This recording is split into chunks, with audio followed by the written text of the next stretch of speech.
Bienvenue au CFPJ Buzz. Donc un community manager aujourd'hui, c'est quelqu'un qui anime une ou plusieurs communautés sur les réseaux sociaux. Bon, jusque-là tout va bien. Maintenant effectivement la place dans l'organisation, c'est un autre sujet.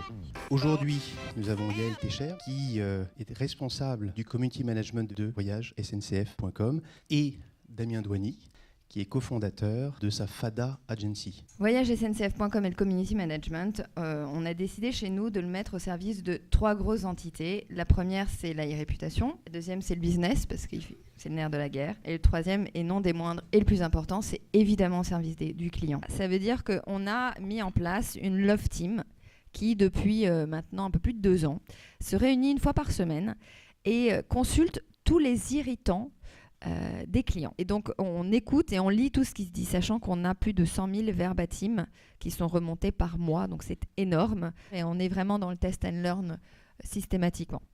Pour moi, on est déjà au cœur de l'entreprise. Donc c'est quand même plus facile d'avoir toutes les informations à venir, les projets à venir aussi. Et on est plus légitime puisqu'on peut aller voir toutes les personnes en interne beaucoup plus facilement. Aujourd'hui, on a des sociétés qui nous demandent d'internaliser des gens. En gros, ils veulent des gens de l'agence parce qu'ils peuvent pas forcément, ils n'ont pas le budget pour voir quelqu'un. Mais je trouve que c'est une démarche qui est assez intéressante parce que finalement, il y a un aller-retour interne-externe qui est assez intéressant. Dernier truc quand même, l'agence ou les personnes externes, je reviens à l'histoire du consultant, peuvent permettre d'apporter un regard extérieur à des gens qui très souvent sont tellement imprégnés aussi dans l'entreprise, sont le nez dans le guidon. Avant de déterminer les objectifs du CM, essayer de se mettre d'accord sur les objectifs tout court de la mission. Ça dépend des objectifs qu'on s'est mis à la base. Est-ce que c'est des objectifs en termes de business? Est-ce que c'est des objectifs en termes de réputation ou de relations clients? Avoir un retour chiffré précis comme en marketing, c'est pour moi impossible. C'est de la communication. Moi, souvent, on me pose la question, c'est quoi le ROI?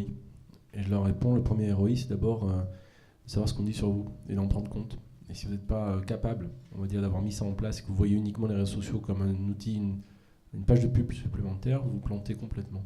Vous avez une équipe donc, qui s'occupe de la relation client. Est-ce que ce sont des gens en interne et quels sont leurs services d'origine?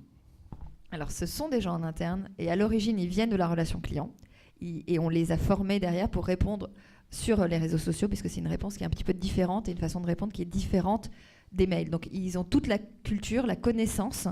Et on est parti de ça parce qu'on se trouvait que c'était plus important d'avoir la connaissance d'abord et après on les a formés. Tous volontaires? Tous volontaires.